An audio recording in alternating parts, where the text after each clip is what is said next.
of Universal Broadcasting Network at UENradio.com.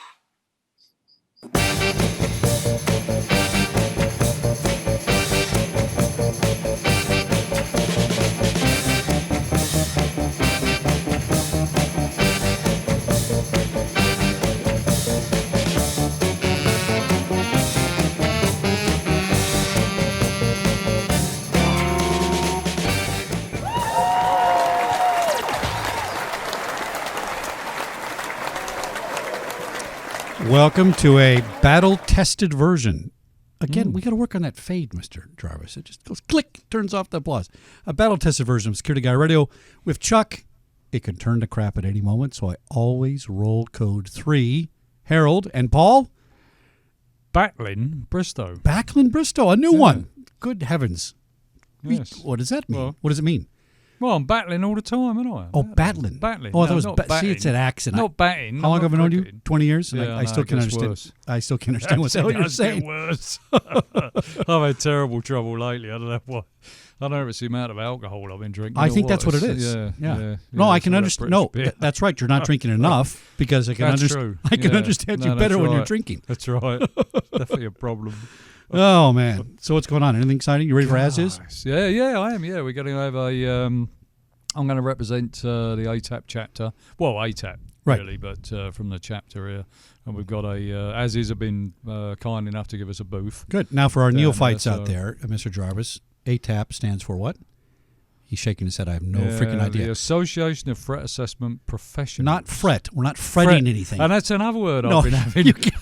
I've been working several frets at work, and I've It's had a real Association problem of with this. Threat Assessment. We're fretting it. We're just nervous about it. No, Threat Oh, Assessment and even when I Professionals. spell it out, it doesn't help. And then As Is, the American Society of Industrial Security, the biggest security organization in the world, about 35,000 members. Didn't they get rid of the American? But we got rid of the American society. It's not American society now, is it? Well, what is it? The Altruistic It's, Society? Yeah, it's just As Is. They don't use that American Society of Industrial Security anymore. Is it too politically incorrect to say American? Because it's international. Yeah, but we started it, so we can put Yeah, American I know, on. but All right. yeah, apparently, I think that's the case. I should know that. Well, we're going to be at that. We're going to be recording big shows. Security Guy Radio will be recording there, like we do every year. How many shows we got? We going to do now? I have about 20 booked, and then I probably have another 10 that are. So can you list off the people that we're talking to now? If I can remember. You got a list. Well, now if you miss it, well, you're going to be in trouble. See? well, That's the problem with it. Omviv, Vivotech. I'm going to forget. I can't. Yeah, There's a see, lot of them. You didn't know I was going to ask you that, did you? You Well, could have had the list. you're not if you supposed to had- ask me questions. That's not how the show goes. Anyway, we're going to be there recording shows and putting it up on YouTube. So it'll be some really Yeah, it should be fun. neat new products. Yeah, we're going to Yeah. interview the guy that worked on Siri Oh, okay. for yeah, Apple. Yeah, yeah. He's in robotics now. Oh, okay. Yeah. Yeah. This yeah. is really going to Yeah. be a really good interview. Yeah. All right, and then let's see what else is going on. Texas Nights will be the Yep. party on Sunday Sunday, right? before that, Yeah. right?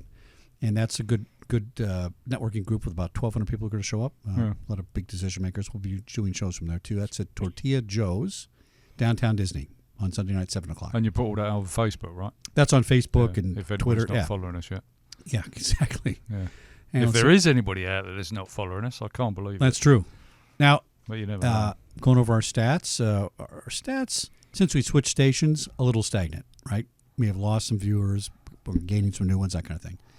But we did get an interesting fan mail from a lady named Griselle. Is it actually a fan mail or is it hate mail? Well, it's a weird one. Because I've got some really bad ones. Well, it was an interesting comment that said, why do I make a certain noise when I speak? And I go, I didn't know I made a certain noise. And apparently I make a noise like, or something in Oh, I've between. never noticed. I know, Yeah. we'll have to see if I do it tonight. Yeah. And I said, I don't know why. But I didn't get a reply, like, if it's annoying or Yeah. I'm not really sure. Well, what. it probably is annoying, but Well, I've I'm never not sure. noticed. I've never It could be noticed. my new stock. I'm not really positive or not, but we get interesting or an requests old like that. stalker. So we're still on stats, though. For the website, we're still getting hit by about 27 countries. So that's kind of good. consistent. Yeah.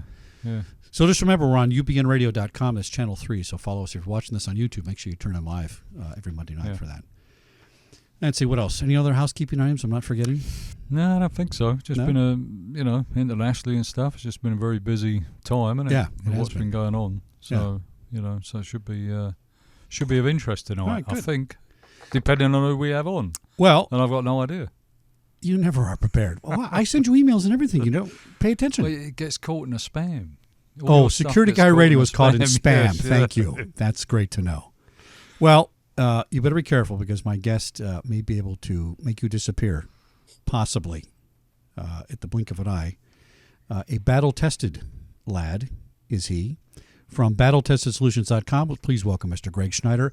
Wait a minute, here's these acronyms: MS, CPP, CPT, and President, BattleTested Solutions LLC. Welcome to the show, Greg. Welcome, Greg.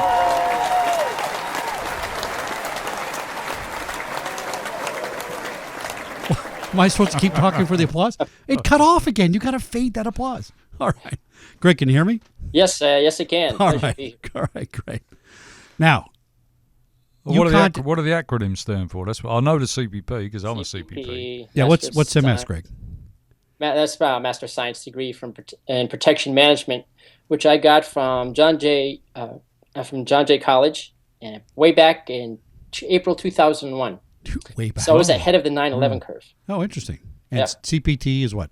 And CPT is actually one of the things I do is on tactical training and tactical fitness training. That's actually a fitness certification. Oh, interesting. I've always had to be tactically fit in most of my career, and that just kind of grew from there. I saw a niche and a need, and that's just another set of tools that I have. So did you know I'm a physical training instructor? I find that remarkable. What is that? How to pick up a Guinness or something? That's true from the PD. Oh, from the PD. Okay, well, I believe that. Certified. You were a fit lad back in the day. Now, Greg, what do you think about the CPP? I mean, do you think it's worthwhile? I'm a CPP. You know, Chuck isn't. Thanks again.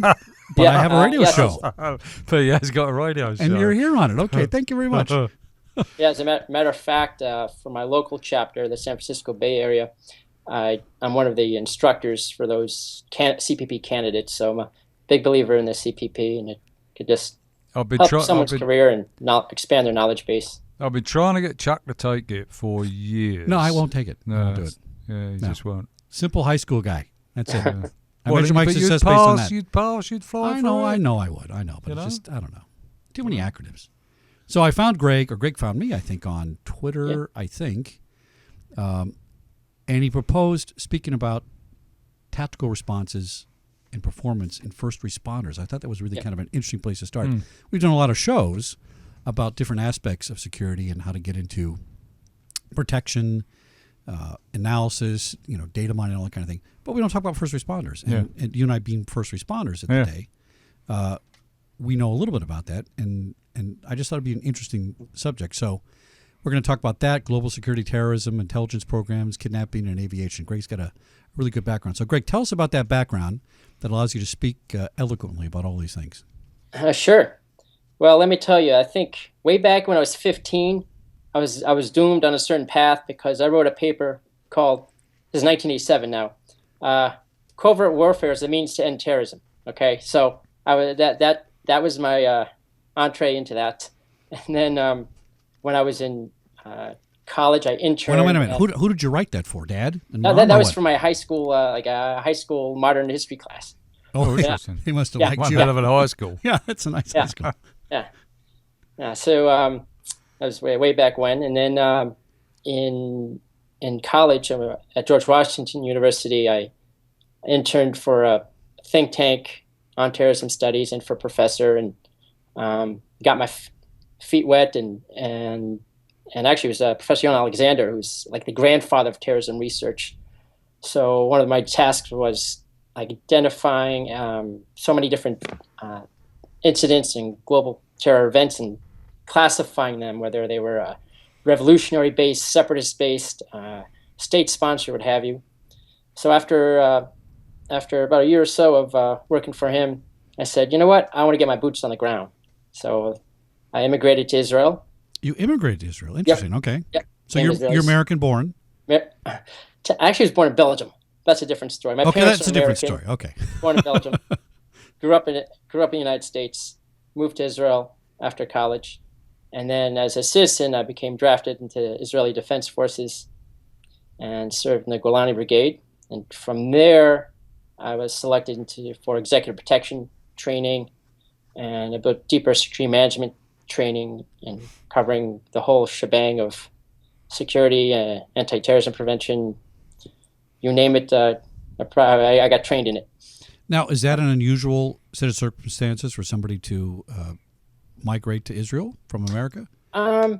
Many go for purely religious reasons. Okay, and that I could see. Yeah, I mean, but I mean, just because you want to join the army, I don't know. It surprised me that they would say, "Okay, let's do that." Well, it's we have the law of return, which is as a Jewish person, Israel will welcome you back. And, okay. That makes sense. Well, Yeah. we had the thing with the Irish. You could do that. If my grandmother had applied, I could have been an Irish citizen. That's correct. Right. Really? Yeah. What's wrong with that? Don't start with the Irish jokes, all right? It's a serious show, kind of, today. All right, so you have you speak from authority on some of this stuff. You've been in the trenches and you get what's going on. So let's talk. We don't do this in any particular order. I mean, Sure. Tactical performance and first responders. So when you speak from a position of first responder authority, tell me where you're coming from on that. First responder in the military or police? Absolutely. So that covers a wide batch of professions or disciplines, if you will, and I treat it as such because what I'm going to talk about is essentially can be applied to from a military operator, law enforcement, firefighter, and even paramedic, and I would even say perimeter security officer. Okay, they are the true first responders. Right. And when an incident happens, it does not matter in a way. You just have to perform in a certain function to either contain a threat, to contain an incident, or what have you. So I did a lot of research in this, and just from hours of consultations, and came up with about 10 elements that affect tactical performance. All right, let's go over them. That sounds interesting. Number one, and really not in any order, but 10 chief ones, and of course extrapolate more. Tactical fitness and physical abilities. It's very important. Is it put in practice? Not so much. Generally, we reserve that tactical fitness element to special operators, SWAT, firefighters to some degree, or Secret Service agents, executive protection agents in the private sector. But in essence, even for that perimeter security officer that is stationary, when a crisis happens, he or she may have to move, run 100 yards or 50 yards. If it's a fire, drag someone trips over, operate in a crisis situation, and have the physical abilities to do so. So we've talked about that on the show a couple times. Fitness for duty, right? Yeah.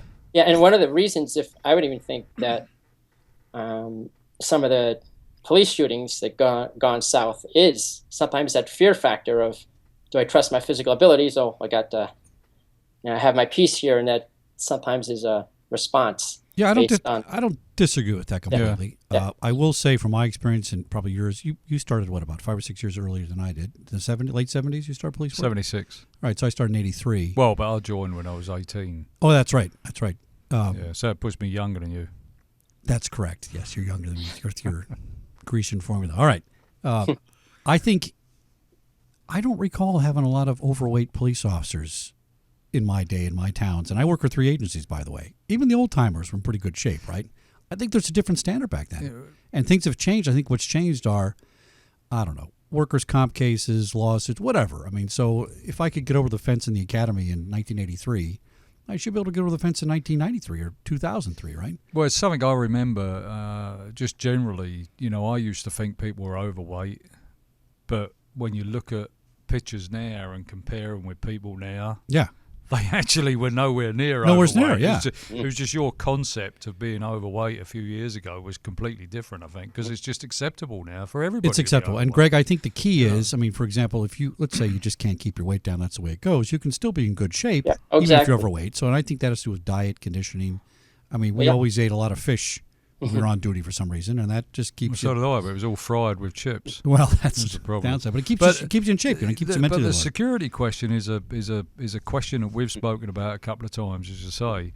And Greg, I don't know how you change that. I don't think you can. How do you infuse that sort of that sort of thing with a guy that's being paid $9 an hour and isn't really supplied a uniform? No motivation. How do you do that? I mean, have right, you and got ideas? it's an issue, and I actually got some headway because we know that the security guard slash issue is a real albatross in the industry because it differs from state to state requirements, what have you. So I did ask I think one of the heads of California BSIS about what it takes to kind of change that selection criteria or what have you. Like, what about adding a fitness requirement or element? Because as more and more private security takes over certain traditional law enforcement roles, you might have to have some type of physical ability there. Yeah, I don't see it happening in California. Yeah. And so she says it has to be from the California legislature. So it has to be like a bill. Yeah, So I mean, it doesn't. I mean, Okay. if individual companies took the initiative and said, you can't weigh 350 pounds and sit at the desk and be a security guard, but they'll get a lawsuit for it, right? That's California. Yeah, so it's and problematic. certain companies do go out of their way to really highlight their security officers. Right. And And they're more niche. physical conditioning goes right to mental conditioning. So I bet you that's Right. one. That's kind of where I'm going with my top 10 here. All right, so let's go. What's number 2? Number 2, and this is a big one, is environmental factors. Okay, so what that means is operating daytime, nighttime, elevation, different conditions of what a crisis event can happen in. So one of the, if you will, gaps that occur is people, if it's, and I'm even speaking to law enforcement or even private security, what have you, you train under one set of circumstances while there's like 9 other types of scenarios could happen. Now, you can't train under every single crisis or train for every single crisis, but you can simulate much of what, if it's raining at night and you have to do a search and rescue, what that is. Well, it's interesting you should say that because environmentally, that's something you're going to do in Seattle and Portland, right? Oregon, because it rains 364 days a year. But you probably should train for a rain scenario more so in LA because it doesn't rain. And when it rains, everything goes to crap. People don't come into work, traffic accidents go up, everything. The question is, how do you become environmentally aware of what possible scenario will happen in that environment? In other words, you're not going to train for a chemical spill where there's no railroad tracks and there's no Dow chemical plant within 100 miles. You're not going to train for that, right? But sometimes we do train for stupid stuff like that. That's not environmentally Makes sense, yeah. Yeah. That's very interesting. That's a very good point. And BSIS has a lot of training that's kind of broad strokes, right? Yeah, We're going to train for everything, except I need really specific training here because I'm sitting on a railroad track where there's blevies. Where's my blevy training? Oh, yeah, we forgot about that. So and element-wise, you need to do it when it's 106 degrees. You got to do it when it's real. It's getting hotter and hotter. That's right. Yeah. And again, with environmental factors, that does differ within the security industry. Yeah, military is a lot different than, and let's say executive protection agents that travel worldwide with their clients. Again, it's perhaps more of an onus on them. If someone's in a particular area where their job description is pretty much the same thing, yeah. Number 3. What's number 3? Number 3. Okay. Again, in speaking to tactical performance, the weight, positioning, comfort of tactical gear and clothing. So when a crisis situation happens, often there's special gear one needs to put on, and even if it's say at a hospital or what have you, fire erupts, and it could be protective clothing. If it's on a SWAT team, guys, they pretty much train with it all the time. But just being comfortable with and training with the gear that you're going to have to be deployed in. Maybe for upwards of 24 hours. It's possible. Yeah. Whatever the scenario calls for. I always had a go bag. I always had a bag of a change of everything. Yep. Just in case. If I'm wet, if I'm hot, or whatever, you gotta be prepared to switch. And maybe switch into something more comfortable for a long term, right? Right. So always make sure whatever someone's position is in terms of Well, that's a good point. I mean, you look at a lot of security guards, security officers, their shoes, I mean, just in terrible state. No, you see some guy wearing a pair of tennis shoes, they ain't going to be good at an earthquake. No, tennis shoes will be good in an earthquake. That's what I'm saying. It's the dress shoes with the leather soles are going to be no good in an earthquake. No, but a pair of good security boots. Oh, boots would be the way to go. It's a cost issue, though. Yeah. They're not spending $150 on Doc Martens, right? Yeah. The other issue is the duty belts that keep on growing. Even for police officers, if you see what they Oh wear yeah, it's around. ridiculous. Yeah. Yeah. Now you have your gun, you have your taser, you have this and that, and It was what have you. about 27 pounds when I was a motor cop. All that stuff added to my tiny little frame. Yeah. Well, you notice in the UK they don't really carry the utility belts. It's the vests. Right. Most of them, Well, that's a good carry the, way to the carry it, tactical yeah. vests. That's you know, interesting. which is much better. Number 4, Greg.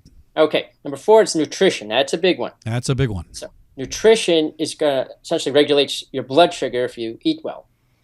And often the current American diet, which is very carb loaded, and where we have foods with a high glycemic index, your sugar is going to spike, then you're going to drop. Yep. And when it drops, your alertness and performance could suffer. That is a very, very insightful point because, like I said, we used to eat fish all the time because fish, you know, it's a high protein, low simple carbohydrates, brain food, all that kind of thing. Right. And or often I would, this might not be exactly right, but depending on what my shift was, right? I'd always eat breakfast, sometimes eat dinner if I was on swing shift, but I don't want to have a big Thanksgiving feast at Norm's when I got to go jump over a fence in 10 minutes. Right. I tended to eat very light on duty. That was very, very light. Yeah. Something just to keep your blood sugar up, but not to overload you, because that can really make you fall asleep. Yeah, you don't want to get into a food coma. That's why, like, small meals throughout the day, and not necessarily, an over reliance on caffeine, because that can make you wired. Then you could crash from that. But appropriately, you should be fine. All right, good point. Number 5. Okay, sleep. Okay, so lack of sleep. So you recommend sleeping on duty then? Not quite, okay. But being rested. If you know you have a long shift or a detail is coming up, and on the executive protection side, sometimes there's 16-hour details which are crazy or even longer. It just happens, or it's a hostage situation and you're really on call for like almost a day or however long it takes. That you can't prepare for really, but just consistently sleeping well. Well, you can prepare for it, because if you do sleep consistently well, if you got to be up 32 hours, you're going to make it. I've been up. Supposing you've got 2 jobs now, how the hell do you sleep? Well, a lot of guys do that, right. And that's problematic too. Yeah, but whatever sleep you job, but whatever you sleep, you got to sleep. On the military side, and I've been through that sleep deprivation training and operating on little sleep to simulate what battlefield conditions could be. That right. Again, for a certain segment, that's important to do that too. Well, especially if you have weaponry. If you're a cop, you can't be falling asleep with your gun. Yeah. Number 7.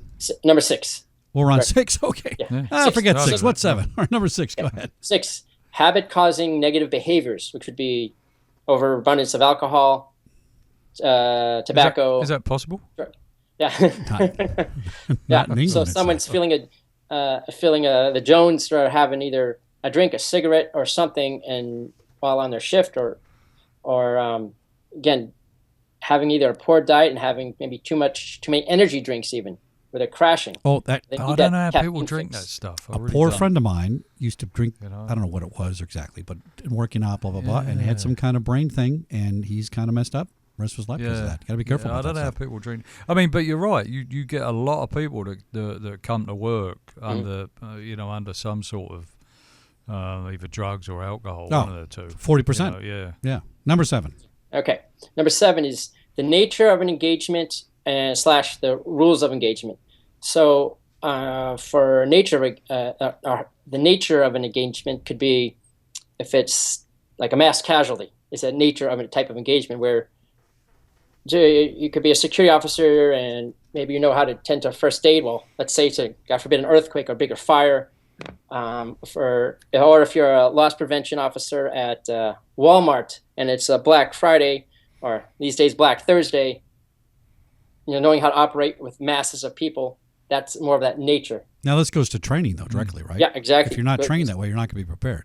Right, exactly. All this goes to training. The rules of engagement too are, again, applied often quite differently to police situations, security, military. Well, these would be sometimes they don't make sense. Sometimes what's happening there, you have to take a certain course of action. And then you start to think and question, well, should I take this type of action? If not, I could get in trouble. And that's right. This goes to policies and procedures. You got to know them. Yeah. Right. And sometimes they're fluid. Sometimes they're not. We even see what happened in Baltimore. Okay. Baltimore police officers just stepping back. Yeah.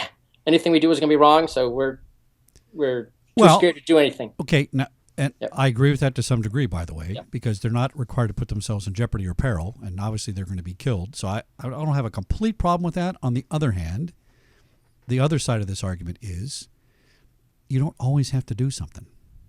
You see a lot of people these days in first responder units rushing in, jumping in, engaging. I got to do something. Can I see a driver's license, please?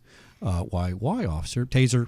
It's like, wait a minute, what happened in the middle between that and verbal persuasion, right? Right. So I think that's a very good point, that you do need to know that. And it's more complicated. It's more complex. People are more worried about getting sued than you and I were. They used to scare the crap out of me in the academy. How they tell you how to get your house taken away, right? For getting sued. So you want to follow the rules. The rules aren't clear now.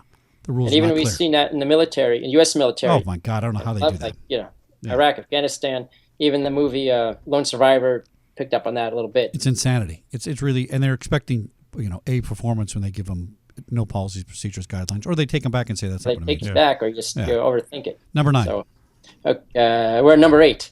But well, we're at 8. Are we going to 9? Moving too fast. Trust. Okay, number 8. Trusting coworkers, support staff, equipment, and management.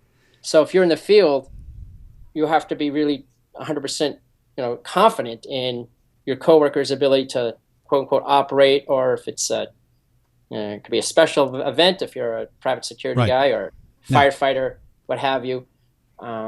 Sometimes if team members going through a tough time, divorce, whatever, what have you, kids have issues, you're hoping they don't bring that to the job. And sometimes that may cause hesitation. Support staff and equipment for, again, those in the field, if it's military or what have you, even in the intel world, making sure that the support staff, the intelligence is really accurate before acting on something. Well, now this is a little problematic nowadays. I don't see the camaraderie that you and I had back in the day. And you have to absolutely trust your partner in police and security in the military, because that's your lifeline. If you don't trust them, then your life is in danger, right? And I haven't been in there, and to be all fairness, I know that, we still have each other's backs and that kind of thing. But I just see some of the attitudes of kind of the younger people that's kind of like, oh, I got to go. Well, don't you want to go, do something after work? No, I got to go. It's more like a job. It's not a occupation or profession. It's a little different. Am I wrong? Yeah. Well, I mean, you're looking at different. If you're looking at the security field, then a lot of people are just thrown together for that one day. I mean, they don't even know these people. But the industry itself has no code of camaraderie or something like that. I mean, police work, again, a little bit different, but it's changed a little bit. Yeah, I see a difference. Now, Greg, I'm going to take my shoes off to make sure I'm on number 9. Is that correct? We're on number 9, yep. Okay, excellent. Go ahead. This is a big one. Experience operating and communicating under stress. So this is a big training one where someone could, it could be active shooter, again, fire some type of high profile, or I should say a dangerous situation, high crisis situation, even a bomb, IED going off, as we saw in Boston. Knowing how to operate in such a crisis environment and communicate effectively. And that takes just a lot of training and practice. Well, it takes being in those environments, and as a police officer, you're thrown into that every day. Security industry, not so much. Not so much. I can't critique a security officer for not understanding how to respond to a propane bomb, right? On the other hand, if you can get your policies and training down, you may be able to get some kind of first responder stability out of it. Yeah. Right. And there's certain approaches of like an all hazards approach, which is, operate a certain way, whether if the incident's a bombing, a fire. No, that's a good point. Yeah, basics. Now, here's the best advice I ever got when I was at Culver City PD. We did a bank robbery down there, and the officer's on the radio. The 211, and it was a big fiasco, right? So Chief Cook comes in, sits down a briefing, and he says, you guys got to calm down the radio, okay? This is not acceptable. It's not going to help us find you and take care of you. Yeah. And he says, for example, how many 211s have you gone on? That's a robbery. And he says, Harold, how many 211s? And I said, and I was kind of a rookie, right? I said, I don't know, 100. He goes, so what's the big friggin' deal? It's a robbery. You've gone on 100 of them. Yeah, what's there to get excited about that you don't know? Yeah. And that really stuck in my head, right? You can be agitated, you can be pumped up, you can have adrenaline going, but you got to stay calm because nobody's going to follow you out the door as a leadership position if you're the guy yelling and screaming, "Help, Mr. Wizard!" Right? So that's a good point. Well, and I was always told you never run to anything. No, you never run to anything. You always walk. You walk, and so if you see a copper running, they're going to be out of breath by the time they get That's there. right. So you get their mind's not going to be working properly. First responder, again, what we talked about earlier is just kind of not taking your time to get there. It's a wrong way to phrase it, but you have to do it systematically. Yeah. So you assess as you get information. Right. And I think, it's something that, we've talked about before. I think what goes on now is that people are just, first responders are just so used to getting immediate help. Whereas when we went in and you didn't have personal radios and all the rest of the stuff. Oh, well, that's a good point. You had to sit back and assess it. You had to wait for people to get there. Before you went in, because you had to get on the phone. You had to find the phone and say, I've got a problem here. And this is what I need. We had a car, I think it was at San Gabriel, had a car where we didn't have portable radios. You had to take the radio out of the car with you, and that was your portable radio, and put it back in the car. Yeah. It was different back then. That's true. Right? Yeah. In the day, as back it were. in the day, it's only 30-something years ago, but it's changed. All right. And number 10 is duration of your shift. So, the longer your shift is, the chances of operating at peak capabilities diminish. All right. Now, this has always been an argument. Yeah. I always loved 10-hour days and 12-hour days because I like my 3 and 4 days off. I thought that was great. What's the science on this right now? What are they saying? I mean, if you're there 8 hours, you're really there 9 or 10 hours anyway because you're getting there early, you're finishing report late, blah, blah, blah. And if you're physically in good shape and mentally in good shape, can't you handle a 12-hour shift as a policeman? You get an hour for lunch and so on. I don't know. What do you think? Yeah, it again varies profession to profession. But I know, for example, let's say on the executive protection side, there's some of the stresses that you deal with, and some of those stresses is like total silence. Doing a halls and walls detail before you go into for it seems like 8 or 10 hours before you go to take the client or VIP to another destination, and you're hoping like, okay, you have the energy reserves for God forbid something should happen now. Well, I guess that's a good point. Yeah. So the 4 days off, you're sleeping because you're so exhausted. Maybe, I don't know. Right, and then if you eat well and you have this time for snacks, and it shouldn't matter as much. Well, dag nabbit, the firemen get all the good deals. They get 9 days off and all that crap. Yeah, and they sleep all all the time. Should have been a fireman. And the other thing is, even with more so on the perimeter security or security guard industry, if things are a sense of, okay, you're waiting for someone to switch you on your shift and they're not there, this, that, the other thing. Well, that is a problem. That's a long, long day. Yeah. All right, let's switch up to some juicy stuff. Global security, terrorism, ISIS. I read something last couple of days. 2 things caught my attention. One, about a month ago, I saw an article. And again, I don't know if this is true because it's the internet. The internet just garbage now, right? But it looked true that ISIS was minting gold coins with their logo on it and so on because they're planning on starting a state. And when I say ISIS or Al-Qaeda and you say potato, don't write me letters that I don't know what I'm talking about because I really don't. So I'm speaking in general terms. Right. But I did see that article, and I saw another one yesterday that ISIS had a $23 million investment going on or starting with Bitcoin in what they call the deep web. In other words, there's the web that you and I see to find Pinterest and all these things, but there's a deep web that really is not really easy to trace. What can you tell us about that, Mr. Schneider? Okay, the deep web or dark net, where a lot of criminal activity does happen. Yes, with ISIS, we've known for a while they make a lot of money just with the oil. But again, they're like any. If you think of it as a criminal organization, diversifying. Sure. Getting more bang for the buck, more power, more influence. Bitcoin or investing in gold. The gold with their image, again, very, very strong propaganda tool, establishes their credibility, if you will, that, we're an entity. We print our own money. Right. That goes far in terms of propaganda. Well, I would say this. I'd say it's beyond propaganda. Oh, yeah. If you have that much incentive to go out and mint your own gold coins, you got a serious project going on there. Oh, right? I mean, maybe it's propaganda. Maybe they're just going to pass them out at a coin trading thing at the pub. But I really think it's part of a bigger plan that they are planning on establishing a state. Mm-hmm. I mean, the Vatican's got a state. The Vatican's a state, all right? Well, it's a caliphate. Vatican's a country, right? It's a caliphate, isn't it? which they've already got. It's a caliphate, right? But I mean, it already exists. If we take it out of that context and just say, well, it's beyond precedented, no, the Vatican's its own country, right? Got diplomatic status. Yeah. So why not have a Muslim country that's its own?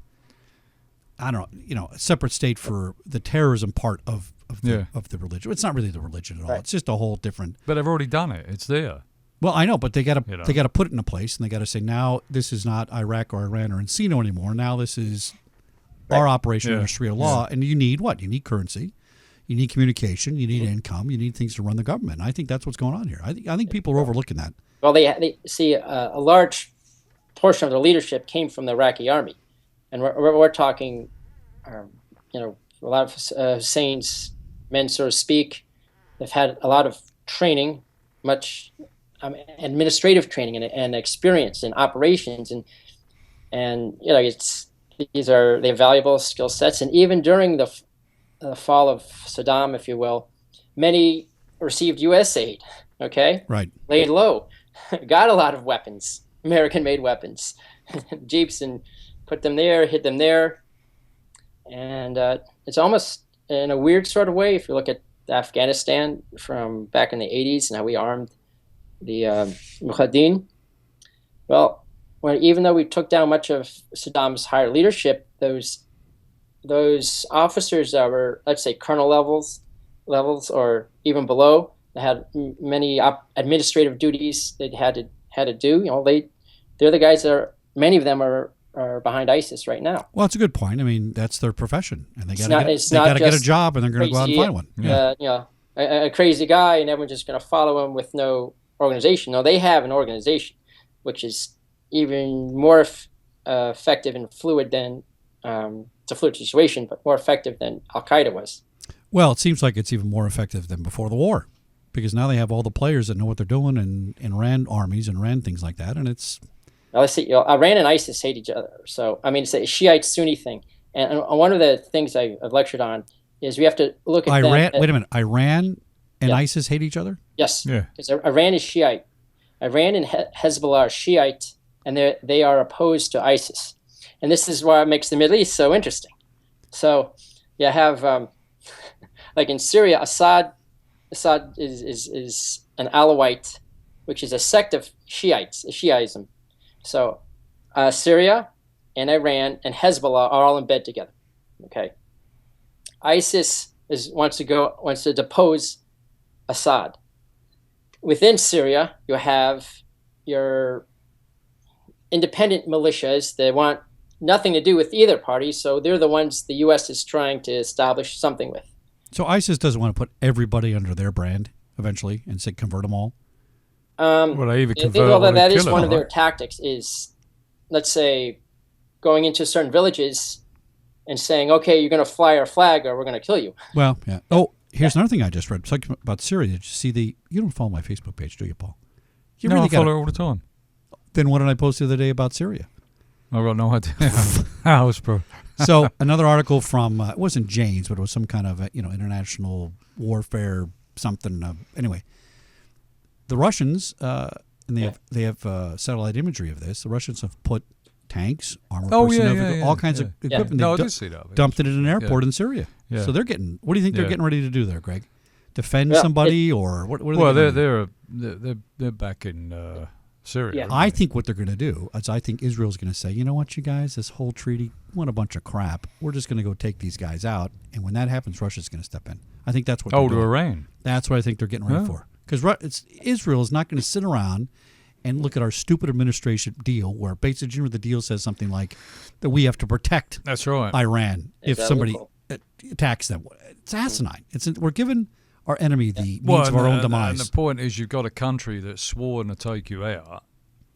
So you're going to sit there and wait for it? They've declared genocide. How do you combat genocide? Wait around for them to kill you? I don't know. So I think that's very dangerous, Greg. Yeah, with the Russians, though I'll tell you many in Israel may be internally smiling because there was a period of his Russian presence even in the early 80s.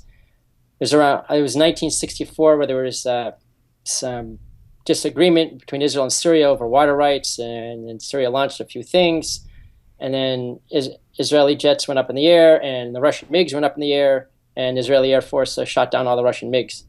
I think 7 in '64. So it's, well, if they're not being flown by Russians, that might be easier too, right? I mean, 51 years ago. But well, I think that's it's very prepared dangerous. for that. It's all very dangerous. Yeah. So Greg, what do you think about the migration of Yes. all these people from Syria into Europe? The invasion. Are they? I've heard some pundits from the UK talking about the fact that the Gulf states have basically, planned this to really infiltrate, all these people into Europe. I came to some of that conclusion, and on one hand, Europe has a bag, and European leadership, or the conventional leadership as we know it, has a really bad track record, especially when it comes to refugees. Okay, so and much of Europe, and even the United States, going back to obviously World War II. So Germany, in a way, has to feel compelled to take in people. The fact that the Gulf countries and Emirates don't want them, even though they have the resources for them, and even especially in Saudi Arabia for the Hajj, they could take a couple million. I think there's something to that of, now we're just dispersing populations more into Europe, United States. That means, more development of their community culture, and ultimately, if you're a European, German, English, what have you, you want these refugees to be assimilated, to think in terms of Western civilization, Western terms, and democracy, and women have a voice. Hope maybe you get a portion. Others maybe they're in Europe temporarily. Then who knows if the situation resolves itself, return. Well, here's the tell right here. Here's the math that I read. Again, Security Guy Radio read this. Know anything? This could be not true, but it seemed like it was reliable. That over 73%, I think, was the number of the what are we going to call them? Immigrants or migration? Migrants. Men. Mm-hmm, yeah, right? Yeah. Not mathematically possible, yeah, okay? yeah, Because two things are happening. A, the men in those countries are all being slaughtered and killed because of the war, and they're not converting, whatever it is, right? So you'd be less men. B, women are, 54% of the population, and men are whatever, right? So you get some kind of mix of an even number of people migrating. And when they looked at this study of other migrations, it always comes out to, 54% women and 47% men and children. And why is the number so high? And why would all the men be leaving? And where are the women and children? Well, the problem is, are they all from these war zones, or are they just then coming the men up should all be Africa? dead. Then shouldn't men all be dead? But I think a lot of these people are just coming up from Africa, and they've just seen a way of escaping. That's what's happening. It's not a real migration. Not a real migration. So because you'd see less men, you'd see women and children first, right? Yeah. And then that article also made a point about the Titanic, that only 20% of the men survived the Titanic. Oh yeah. They put the women and children in boats, and they saved. And so this whole. But is that the Islamic way? I mean, I'm not an expert in Islam, but is that the way of thinking? I mean, if you've got the women that walk, there's always more 20 women paces behind you. Would you actually save the women first in Islam? But it doesn't Greg, matter. do you know? There's more women in the world than men. So how can you have such a disproportionate amount of men migrating? There's always more women in any society. If there wasn't, we'd all be dead. Yeah. See? Yeah. That's what's suspicious to me. Yeah, that's a very good point. And it's some of the pictures you see of some of the men look kind of strapping. You're like, all right, I guess you've been suffering there. Yeah. Well, you got to wonder how many ISIS are. I mean, I did see a picture the other day of somebody actually carrying an ISIS flag. It was in Hungary. It was just as I was trying to get the border to Hungary, and they're actually carrying ISIS flags. There's I have a follower on our Security Guy Radio page. His name's Joe. He lives in Australia. Young kid. I don't know if he's maybe 17, 18 years old. And he just loves all this security stuff. He's always sending things about what's going on in Australia, blah, blah, blah. So the other day, he sends me something that says, what do you think, Trojan horse? So a 17-year-old thinks this is a Trojan horse, okay? This isn't difficult to see, and the politicians are going to be killed by their political correctness because nobody's out there just scrutinizing it. If you at least scrutinized it, and let's get women and children that need something, let's be humane. I'm all for that, right? But just free for all, big problem. Well, the problem is it's not the politicians that suffer. It's the populace of the country that's being No, I know, but the politicians invaded, are basically. Yeah, it's an invasion. I agree with you. And that's what's happened in Scandinavia. And they see that the thing that you don't want is, okay, you have your whatever European person that's lived in their country for so long, and then you see all these migrants that they act in a way like, oh my gosh, what's going on? They do some type of silly random act of violence, which causes ruffles everyone's feathers, and then their host government bends back even further to help the migrants. Well, this is all part of the global vision of hold hands and drink a Coke and roast marshmallows. The answer is you've got to take care of these places where this violence is taking place. I mean, you've got to go in and stop it. Right. How the hell we've allowed all these people to be killed is completely beyond Africa me. drives me insane how they're macheting women and children. We sit around as government. How do we allow it to happen? It's politics. I don't know. Politics is not governing. The thing with the Middle East, at least with like all these different groups with all different agendas, and the reason I talk about criminal organizations is if you look back to the United States in the 1930s with all these, the mafia hits and the different families, and think of ISIS, Hamas, Hezbollah, all of them as really criminal organizations or mafia families, and they'll murder, they suicide bombing, kidnap women. I've always said that. Have I always said that on the show, Paul? How do you? And the Western powers may have to make a deal with somebody or something, and like, which criminal organization you're going to make the deal with? Well, I've always viewed this as a criminal issue, and the government turns it into some secret squirrel, over analytical. Oh, it's hard to figure out. It's not hard to figure out. Okay, looks like a duck, walks like a duck, quacks like a duck. It's a duck, and if policemen were trained to find these guys, they'd find them because they're the guys on the street watching and seeing everybody, right? And a lot of policemen do interrupt these kind of things at border patrols and things like that. We have examples of that. Yeah. So when we put it, I think we give them too much credit to put them into some secret super genius military organization. They're just a bunch of crooks, and if they were treated that way, it'd be a lot easier. Let's talk about how intelligence programs work. Okay. Let's tie that into there. Yeah, sure. So an intel program essentially could be done for no matter what the goal is of an organization or policyholders. For example, we have intelligence in terms of government types of intelligence. We have business intelligence. Well, that's an oxymoron. Yeah, right. Yeah. Try another example. Yeah. Okay. So government intelligence. Yeah. So for number one would be the intelligence requirements, because what intelligence is essentially information needed to take an action.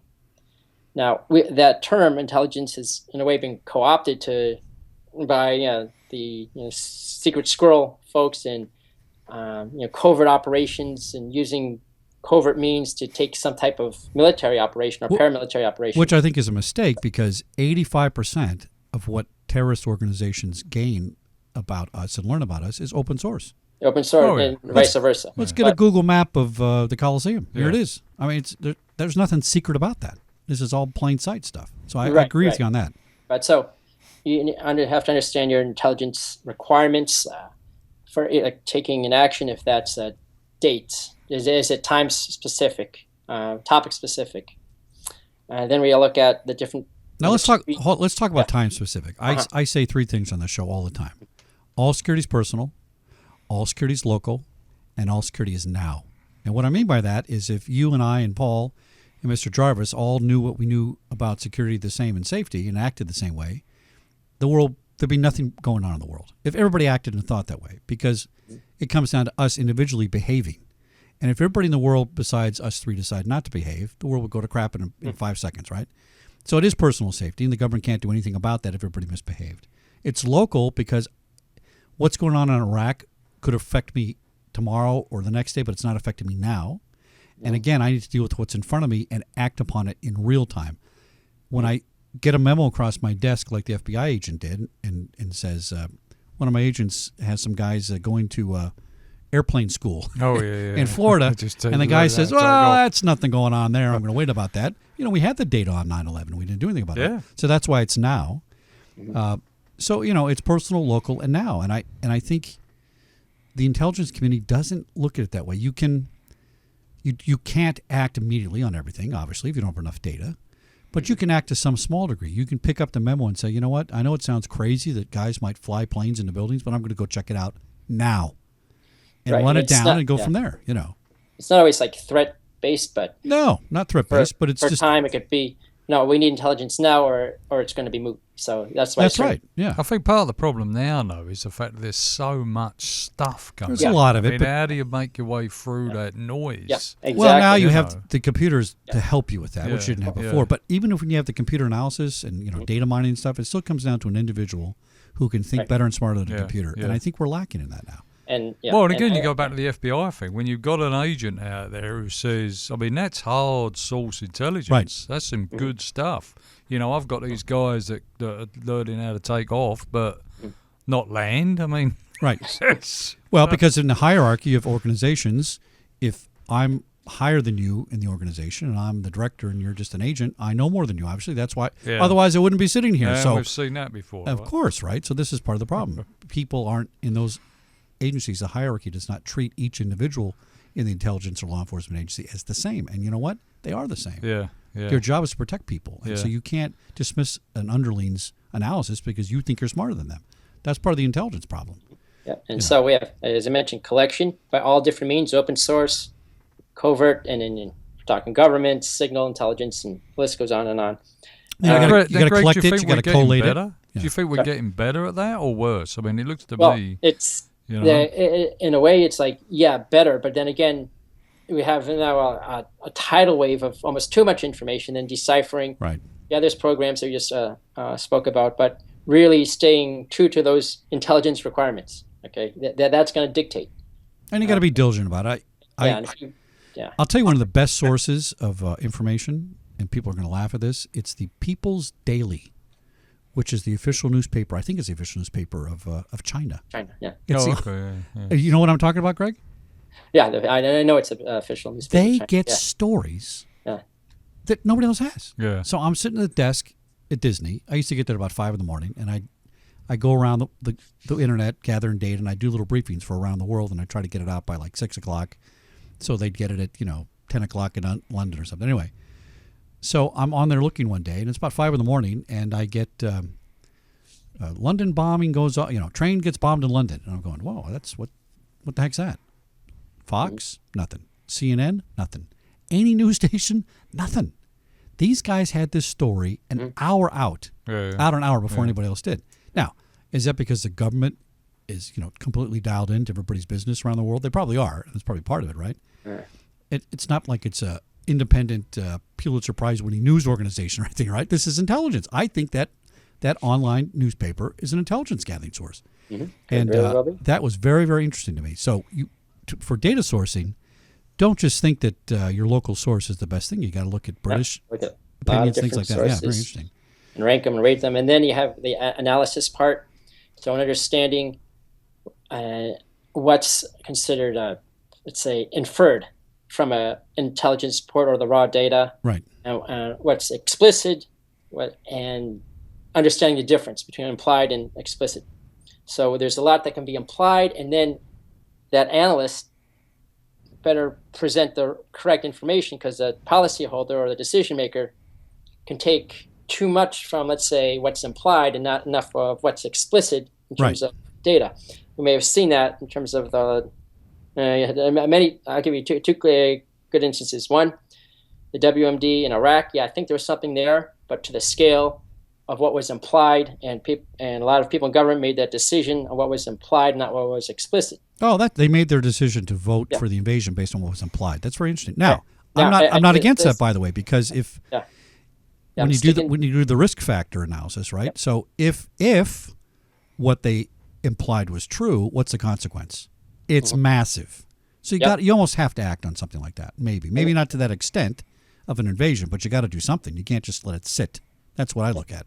And then if you look at how we got bin Laden, it was really also implied. It wasn't so explicit that he was there. It was just implied. Oh, really? I didn't realize that. Tell us more about that. Excuse me? I didn't realize that was implied in intelligence. Because it was about they identified, depending on all the sources, the courier. They identified the courier, bin Laden's courier, and the habits, and then all the data comes in, and there's no photo of bin Laden. There was nothing, just that assumption, implied assumption that he's here in Abbottabad, based on all this other criteria. I'd be a poor analyst then. I wouldn't have put that into implied. If I knew that was his courier and I knew that he goes to his house, I'm thinking that's you hard didn't know data. that was his house. You just know he goes to this house. Oh, okay. It's high security at this so house. you're making an assumption. Yeah. Well, if they knew he's Bin Laden's courier, he's not stopping off at Starbucks. All right. So I'm assuming he's going to go sometime to Bin Laden's house. But I didn't realize that was implied. That's very interesting. Yeah. And then dissemination is that fourth element of making sure that intelligence and our estimate or what have you gets to the right people at the right time and the correct people. I think that's the biggest problem. Well, all these little silos people. I think the silo's an issue. I also believe in a little more, I don't know how to describe it to you, transparency in this stuff. Yeah. If the government gets a super high level of a probability, and even it's implied, I think they got to get on the TV and say, guess what? We think some malls are going to get bombed. Just be careful and call somebody. Nothing crazy. Let's not panic about it. But you think about it in law enforcement. I mean, that the federal agencies don't inform the local agencies or what. The local guys. You're just a local guy, Culver City they're the PD. ones that are actually seeing it. Culver City PD is going to catch the guy. If they had the data, they go find him. Yeah. Right. Yeah. And they don't put it down at the local level. I agree with you on that. Yeah. I think that's a big problem. Hence the fusion centers. And what I brought up though also applies to even on the private sector for business intelligence. You still need those four criteria of intelligence requirements, collection, analysis, and dissemination. Who does a better job, private sector or government sector?